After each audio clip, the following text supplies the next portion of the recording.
Hello everyone and welcome to another very nice game from round 3 of this year's Tata Steel Chess Tournament. It is Parham Maghsoodloo versus Nodirbek Abdusattorov. Parham coming off from that very tough loss to Alireza Firouzja, and Nodirbek, well, he had two fairly calm draws in rounds 1 and 2. It's a pretty crazy game. You guys will love it. Let's check it out. So Parham with the white pieces opens with pawn to c4. He goes for the English opening.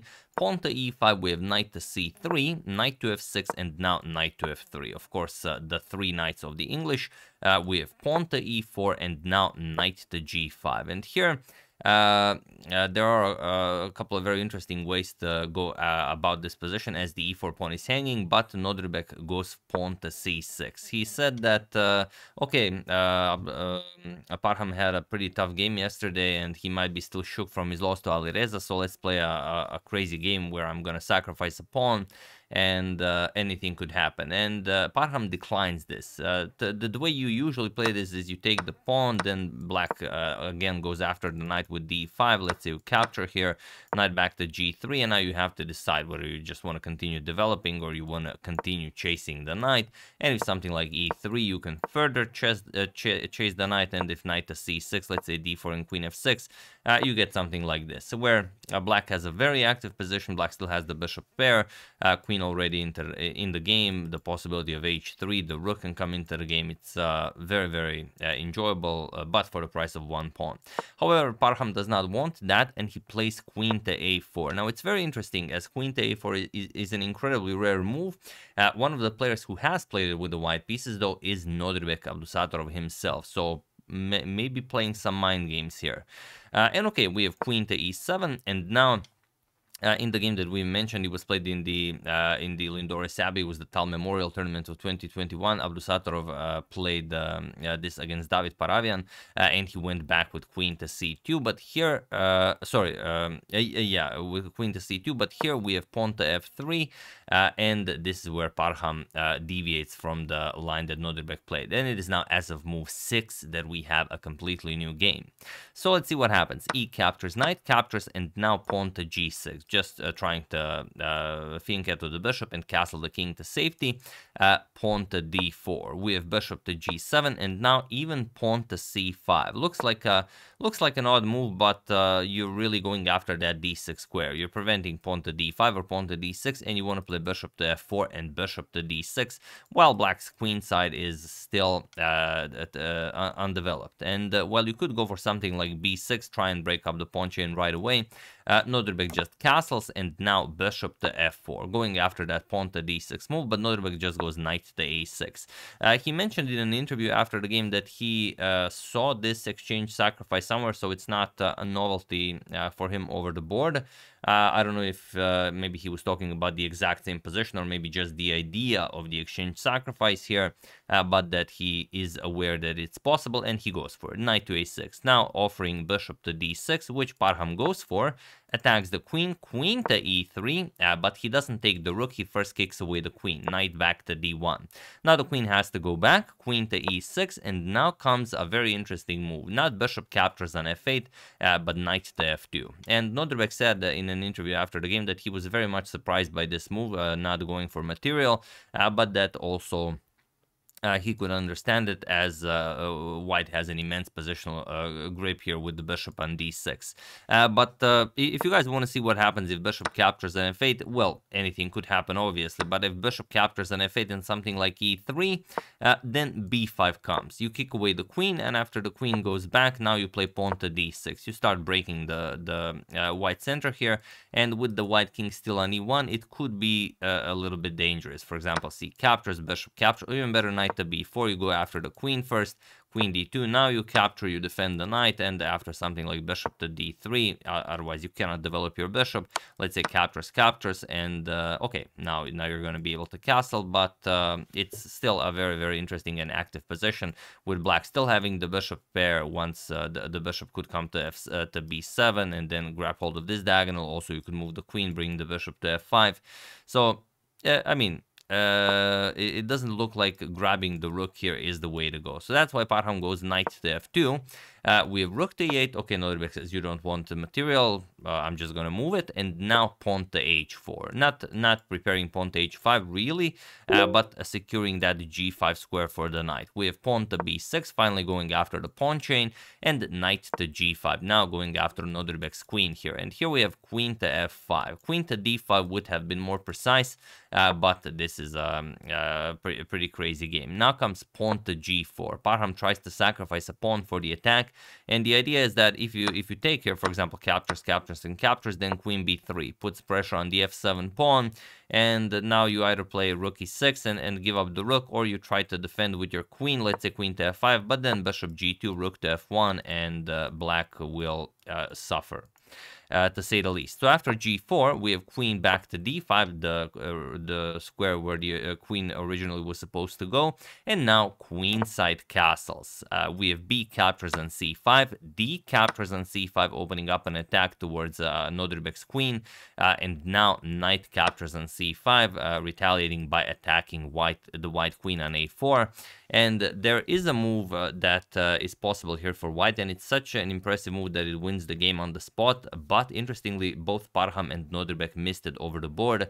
However, you guys will not, as you know, it exists. Feel free to pause the video and win the game for white while I give you a couple of seconds.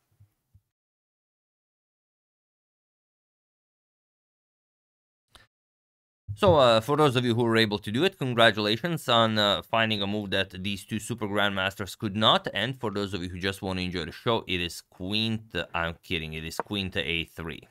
This is the move that you had to find, and now the point is that the knight here is hanging. You are defending the a2 pawn, and also the black queen is still hanging. So there's no good way to handle this. Queen to c4 check, yes, you can move the queen with check, probably why both of them missed it. But after king to b1, what now? What do you play now? There's no good continuation. The knight is still hanging. You cannot defend the knight, and if you move the knight, let's say knight e4, now comes the move that probably they both missed, pawn to e3. Traps the queen. There's no square for the white, for the black queen, and doesn't matter if the knight goes here. You could also go knight back to b7, e4 traps the queen. So that's all there is to it. But they missed it. Queen a3, obviously, probably because the possibility of the queen moving from the attack with check made them both, just say, okay, it's probably nothing. So queen to c2 was played, but now all of a sudden it is Nodirbek who is in a much better position, and he goes for queen captures on a2. So it will cost him a knight on c5, but doesn't matter. So bishop captures on c5 was played. Now rook to b8, bringing the rook into the attack. The queen is already here. Once the knight moves, also the bishop joins the attack. The rook on e8 will stop the king from ever reaching the king side.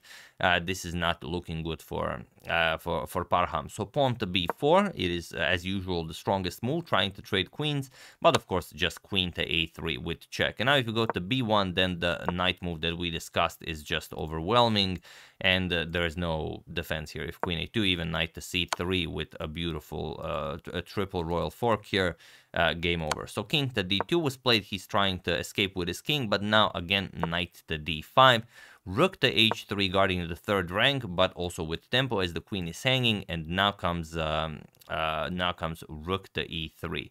And this is a beautiful move, cutting off the rook from attacking the queen, and there's just no good way to stop this. For example, if bishop captures on e3, then queen captures on b4 with check, and once the b4 pawn is eliminated, it's game over. You will play a few more moves, but then comes bishop to b2 with check, king to b1, bishop c3 check, king to c1, and now, okay, you've stopped the king from escaping here. Now it's time to check with the queen.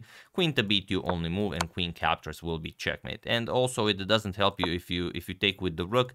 Yes, you do gain control. You still control the third rank, but now just knight captures on e3, and the rook is gone. Again, there is the problem of your king getting checkmated, and now after bishop captures on e3, because how are you going to recapture?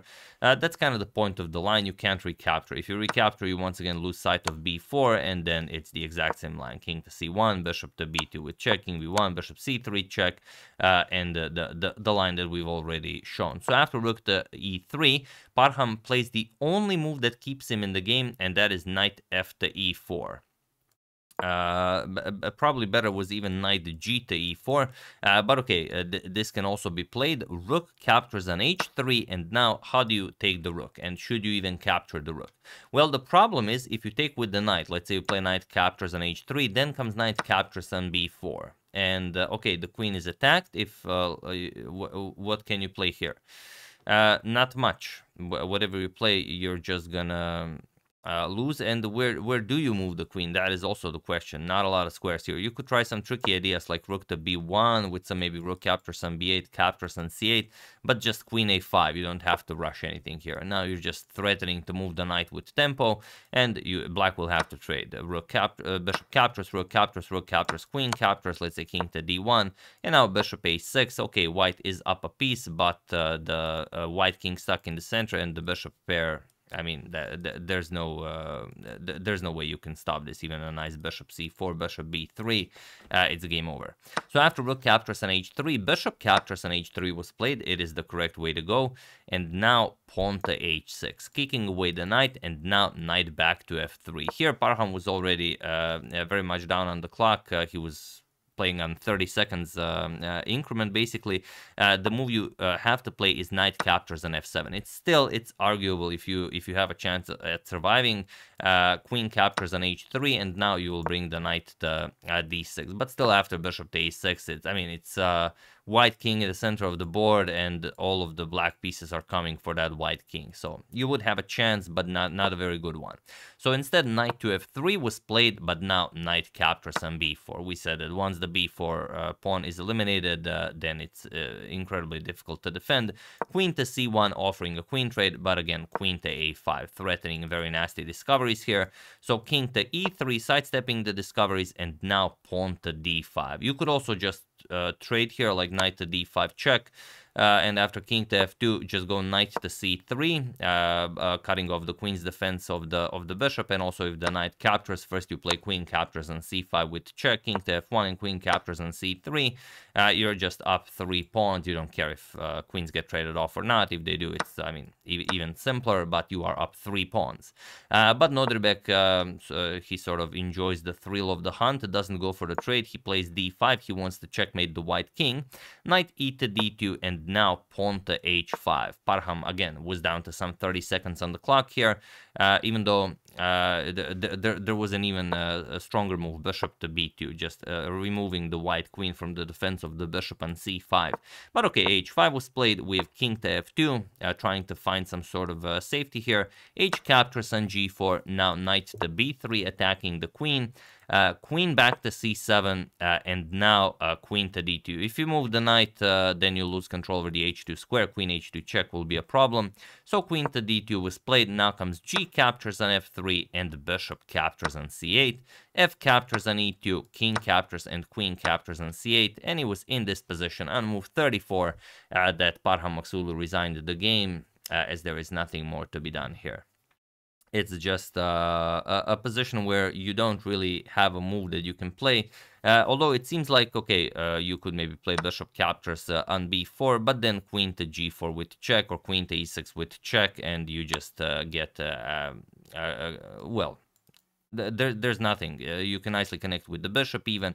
King to f1, rook captures on b4, and the material is equal if you don't count pawns. If you count pawns, black is just up 4 pawns, but the white king on e1, of course, there is no point in playing this. So after queen captures on c8, Parham decided that it was time to throw in the towel. Maybe he even lost on time. I can check. I'm not sure. But yeah, I can check. Let me just check real quickly. Yeah, queen c8. No, he had 35 seconds on the clock, which means that he made his last move with 5 seconds on the clock. So he didn't lose on time. He resigned here. But yeah, pretty hard game. And even though it was winning for him, had that queen to a3 move been played, it seems that both of them missed it. But I'm really hoping you guys did not. So yeah, I hope you guys enjoyed it, and yeah, these are the standings after the 3 rounds have been played. The current leaders Alireza Firuza and Anish Giri. And then with 2 points, Yanni Pomnici, Ding Liren, Nodirbek, Abdusattorov with a point and a half, Gukesh, Pragnananda, Wei, Virit Gujarati, and Max Varberdan with 1 point, Jordan Van Forest after winning finally a game against women's world champion Ju Wenjun, and on half a point, Ju Wenjun, Alexander Donchenko, and Parham Maghsoodloo. And who is the next opponent for Nodirbek in round 4? It is, of course, the leader, Alireza Firouzja. Nodirbek will have the... Wait, he was black in this game. I kind of remember that he will also have black in that game. Let me just check that real quickly. I don't want to trick you guys. Yeah, he will also be black against Alireza, so he gets double black in a row.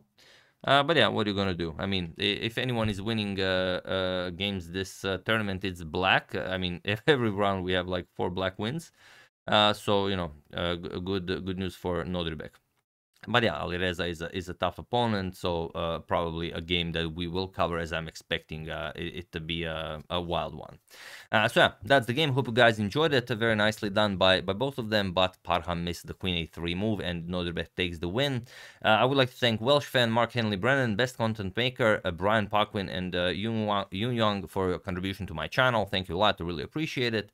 As usual, you can check 2 of my previous videos here. Thank you all for watching, and I will see you soon, continuing to check up on your wonderful suggestions, you know, and whatever else happens in the chess world.